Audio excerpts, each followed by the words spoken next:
जय श्री कृष्णा, कैसे हैं आप लोग फ्रेंड्स। आज की चर्चा जो होने वाली है बेहद ही विशेष होने वाली है। आज हम चर्चा करने वाले हैं महापरिवर्तन के बारे में।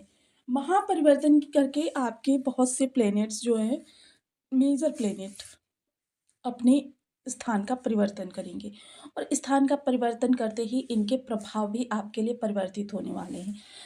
जैसा कि हम सभी लोग जानते हैं, इनमें से एक ग्रह जो है परम सात्विक है और दो ग्रह हैं जो वो पापमयी हैं। पापमयी ग्रह आपके सुख भाव और कर्म भाव से गोचर करेंगे और परम सात्विक ग्रह आपके धन भाव से गोचर करेंगे। देखिए, क्या होता है कि जब अगर आपके अशुभ ग्रह भी शुभ हो जाए तो क्या होता है, जीवन में हर जगह से शुभता उत्पन्न होने लगती है और आपका जीवन निरंतर अग्रसर होता रहता है उन्नति की ओर और खुशियाँ बढ़ती रहती हैं। तो कुछ ऐसा ही आपके लिए 1 वर्ष के लिए योग बनने जा रहा है, जिसके बारे में जानना बहुत ज़रूरी है। क्योंकि क्या होता है, जब हम अपनी स्थितियों को अच्छे से जानते हैं, तो क्या होता है कि हम उनमें और ज़्यादा बढ़ोतरी कर सकते हैं। सही समय पर सही कदम आपके जीवन की दिशा-दशा दोनों परिवर्तित कर सकता है। मोस्टली होता क्या है कि जब भी हम जीवन चलाते हैं, अगर हम गोचर को ना मानें, ब्रह्मांड को की स्थितियों का ना अवलोकन करें, तो क्या होगा कि हम गलत समय पर गलत डिसीज़न लेते रहेंगे, गलत निर्णय लेते रहेंगे। उसके फलस्वरूप क्या होगा कि जीवन में सर्वाइव की तो समस्या किसी के सामने नहीं आती। देखिए, जो दैनिक ज़रूरतें हैं, उनकी भरपाई हम कहीं न कहीं से करते रहते हैं। किसी न किसी प्रकार से एडजस्ट हो जाता है, लेकिन वो सिर्फ़ एडजस्ट होता है। जब आपको कोई कीर्तिमान बनाना होता है, जब आपको लोगों से आगे निकलना होता है, ल प्रतिस्पर्धा की दौर में आपको सबसे अग्रणी कोई कीर्तिमान स्थापित करना होता है, सबसे बड़ा आपको चेंज करना होता है। ऐसी स्थिति में ग्रहों का शुभ अनुकूल होना और हमारे लिए बहुत ही उत्तम होना अनिवार्य होता है। तो कुछ ऐसी स्थितियाँ बनने जा रही हैं, जो आपको संबंधित भावों से संबंधित बहुत अच्छे प्रभाव देने जा रही हैं। अब ये 2 ग्रह जो हैं आपके पाप प्रधान, ये भी आपके लिए शुभतापूर्ण कार्य करते हुए दिखाई देंगे। कारण क्या बनेगा? तो इससे पहले हम जान लेते हैं, यदि आपके लग्न में 2 नंबर बना हुआ है, तो ये राशिफल आपके लिए। यदि कुंडली में कहीं भी चंद्रमा के साथ 2 नंबर बना हुआ है, तो ये राशिफल आपके लिए। कुंडली ना होने की स्थिति में आप इसे नाम राशि से भी देख सकते हैं। यदि अभी तक आपने अपने इस चैनल को सब्सक्राइब नहीं किया है, तो प्लीज़ सब्सक्राइब कर लीजिए, वीडियो को लाइक कर दीजिए, चैनल को शेयर कर दीजिए। इससे होगा क्या कि हमारे आने वाले हर वीडियो की नोटिफिकेशन मिल सकेगी आपको सबसे पहले। एक प्यारा सा कमेंट करना बिल्कुल ना भूलें। कमेंट से हमें बहुत मोटिवेशन मिलता है, हौसला मिलता है और ये पता चलता है आप और क्या जानना चाहते हैं। तो देखिए, गुरु सबसे पहले तो आप कोई ऐप डालिए, एस्ट्रो ऐप, जिस पर भी आपको ट्रस्ट हो, वो एस्ट्रो ऐप डाल लीजिए, वहाँ पर अपनी कुंडली का निर्माण कीजिए। आप अपनी बर्थ चार्ट जो है, आपके जन्म का समय हो, उसका निर्माण कीजिए। आप देखिए, वहाँ पर एक षटबल का ऑप्शन आता है।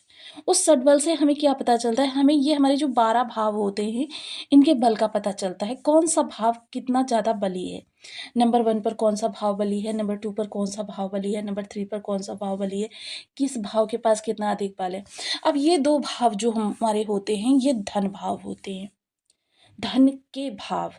अब देखिए, एक आप कहेंगे ये द्वादश भाव हमारा धन का भाव कैसे हो गया? तो द्वादश भाव सबसे महत्वपूर्ण भाव होता है, मैं आपको बताती हूँ। देखिए, जब आप द्वितीय भाव की चर्चा करते हैं, तो यहाँ से आपका धन आता है, संचयन होता है, आता है आपके लाभ से। जब आपके द्वितीय भाव से धन आता है और आपका द्वादश भाव नंबर 1 पर हो, यानी कि मान लीजिए इन दोनों ही भावों से बलवान हो, तो क्या होगा कि आपकी इनकम होगी 1 लाख रुपए की और आपके सामने जो आवश्यक खर्चे निकल कर आएँगे, वो 2 लाख के निकल कर आएँगे। आप कितना भी प्रयत्न कर लें उन खर्चों को कम करने का, लेकिन 2 लाख से ज़्यादा के आपके खर्चे निकल कर आ जाएँगे। क्योंकि ये भाव भी आपका बेहद महत्वपूर्ण होता है। जब तक आपके धन को रोकने के लिए कोई अच्छी पहाड़ बनेगा नहीं, तब तक क्या होगा, आपका धन नहीं रुकेगा, वो निकलता जाएगा। क्या फ़ायदा होगा इतनी इनकम बढ़ाने का? जब आपके पास 1 लाख की जब इनकम हो रही है, 2 लाख के खर्चे निकल कर आ रहे हैं, 2 लाख की इनकम हो रही है, 4 लाख के खर्चे निकल कर आ रहे हैं, 4 लाख इनकम हो रही है, 8 लाख के खर्चे निकल कर आ रहे हैं। तो फिर ये चीज़ें जो हैं आपकी सबसे महत्वपूर्ण ये भाव भी हो जाता है। अब इस दौरान सात्विकता राहु केतु की किस तरीके से आपको प्राप्त होगी? क्योंकि द्वादश भाव के कारक जो होते हैं केतु होते हैं। केतु के साथ गुरु का लाभ संबंध बनेगा। राहु के साथ देखिए नवम पंचम, राहु की पंचम दृष्टि गुरु के ऊपर होगी और गुरु की नवम दृष्टि राहु के ऊपर होगी। तो ये आपके लिए बहुत ही उत्तम स्थितियाँ निकल कर आने वाली हैं। चीज़ों को इस दौरान आपको अनुकूल करने में बिल्कुल भी समय नहीं लगेगा। अप्रत्याशित रूप से सब कुछ घटित होता जाएगा। सबसे पहले क्योंकि 14 मई को गुरुदेव आ जाएँगे आपके धन भाव में और 18 मई को राहु केतु भी, ये क्योंकि वक्री अवस्था में गोचर करते हैं। केतु जो अभी कन्या राशि में गोचर कर रहे हैं, उल्टा चलकर सिंह राशि में आ जाएँगे और राहु जो कि आपके लाभ भाव में गोचर कर रहे हैं, लाभ भाव से सीधा कर्म भाव में आ जाएँगे।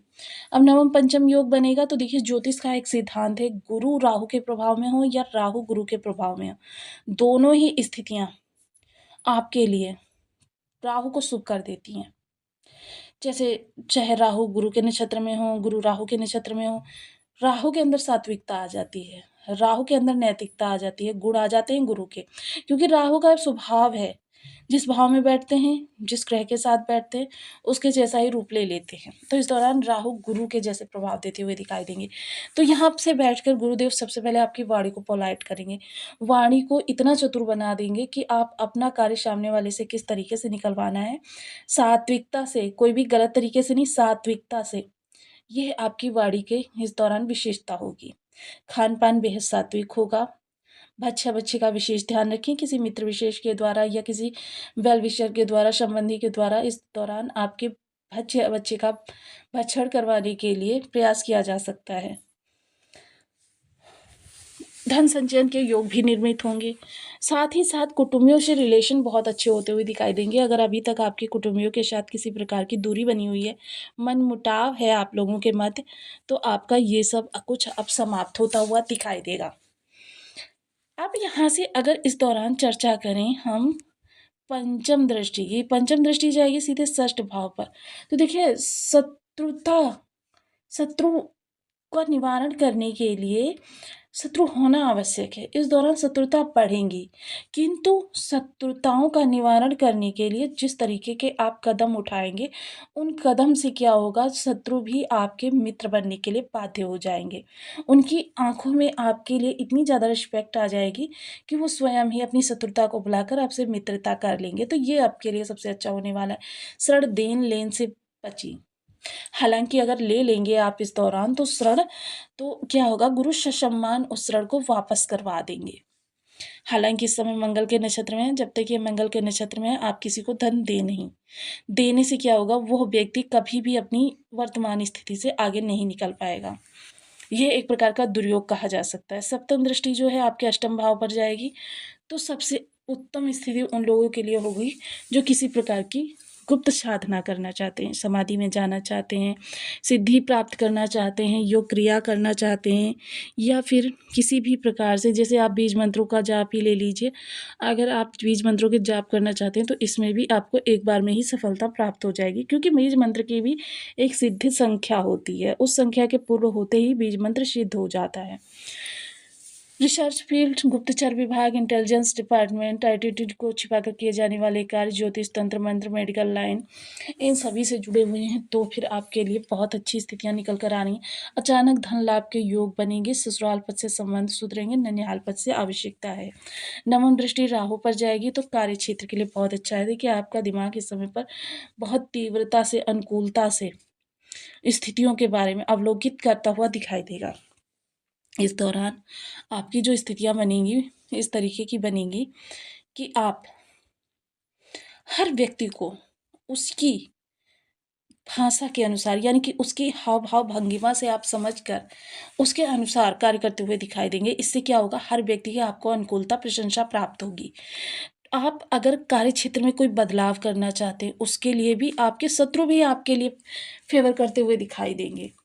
अब ट्रांसफ़र, प्रमोशन अगर आप चाहते हैं, वेतन वृद्धि चाहते हैं, तो इसमें क्या होगा कि जो आपके सहयोगी होंगे वो भी आपकी बढ़-चढ़ कर मदद करते हुए दिखाई देंगे। कारण क्या बनेगा? कारण बनेगा राहु पर गुरु का प्रभाव, कि देखिए इस दौरान साम-दाम, दंड भेद भी है आपके पास, नीति न्याय भी आपके पास है। दोनों एक साथ समन्वित हो रहे हैं। बुद्धि इतनी तर्कपूर्ण है, नीतिपूर्ण है कि सामने वाला किसी भी तरीके से खंडन कर ही नहीं सकता। आपसे इस दौरान अगर कोई व्यक्ति वाणी के द्वारा किए जाने वाले कार्य या फिर जैसे लॉयर वगैरह है, तो एक भी केस नहीं हारेंगे इस दौरान लॉयर वगैरह। तो ये समय जो होगा बहुत ही उत्तम रहने वाला है। अगर आप किसी प्रकार से राजनीति में हैं, शासन प्रशासन से जुड़े हुए हैं, तो फिर ये आपके लिए स्वर्णिम काल कहा जा सकता है। कर्म क्षेत्र में किसी प्रकार का बदलाव करना है, देखिए इस दौरान पिता के कार्य क्षेत्र में भी बहुत ज़्यादा विशेष उन्नति होने वाली है। अगर वो व्यापार वगैरह कर रहे हैं तो अप्रत्याशित रूप से व्यापार बहुत बुलंदी पर जा सकता है। हालाँकि थोड़ा-सा स्वास्थ्य को लेकर पिता के और माता के सचेत रहें तो आपके लिए अच्छा होगा, क्योंकि ये राहु केतु भौतिकतावादी के लिए अच्छे होते हैं, लेकिन पर्सनल रिलेशनशिप वगैरह के लिए ज़्यादा अच्छे नहीं होते हैं। तो इसके लिए आप कर क्या सकते हैं, देखिए आपको इस दौरान गुरु के बल को बढ़ाना बहुत उचित रहेगा, क्योंकि एक तो गुरु अतिचारी चाल चलेंगे, दूसरा क्या है, गुरु इन दोनों ग्रहों को नियंत्रित भी करेंगे। जिससे क्या होगा कि आपकी जो चीज़ें हैं वो अच्छी होती रहेंगी। तो सबसे पहले ओम रम बृहस्पते नमः इस बीज मंत्र का आप 1 माला, 2 माला, 5 माला, 7 माला, 11 माला का जप नियमित अपनी शुद्धानुसार करना प्रारंभ करें। केसर का तिलक का मस्तक कंठ जिह्वा पर करें। हल्दी मिश्रित जल से केले की जड़, पीपल के वृक्ष की जड़ का सिंचन करें। धार्मिक पुस्तकों का स्वाध्याय करें। नित्य प्रति धर्म स्थान पर जाते रहें। 1.25 किलो चने की दाल पीले कपड़े में बांधकर 5 गांठें हल्दी की डालकर इनको धर्म स्थान पर प्रत्येक गुरुवार को दान करते रहें। बड़े बुजुर्गों का सदैव सम्मान करें। पीले रंग की वस्तुओं का भंडारा भी किया जा सकता है, जैसे पीले बेसन का हलवा हो गया या फिर बेसन की मिठाई हो गई, इनका आप भंडारा भी आयोजित कर सकते हैं। गंगा स्नान करना बहुत उत्तम रहेगा। इसके अलावा जहाँ तक संभव हो सके आप सदैव हल्के रंग के वस्त्र धारण करें। नम्र स्वर में बात करें। देखिए ये नम्र स्वर में अभी तो आप 1 वर्ष बात करेंगे, लेकिन ये मैं सदैव के लिए कह रही हूँ कि आप नम्र स्वर में बात करें, क्योंकि नम्र स्वर में बात करना आपके शनि, शुक्र और चंद्रमा को भी अच्छा करता है। और जब आप तेज स्वर में बात करते हैं, ये सभी ग्रह आपके लिए थोड़े से दुष्प्रभाव प्रदान करना प्रारंभ कर देते हैं। तो इनमें से कोई उपाय करके आचार विचार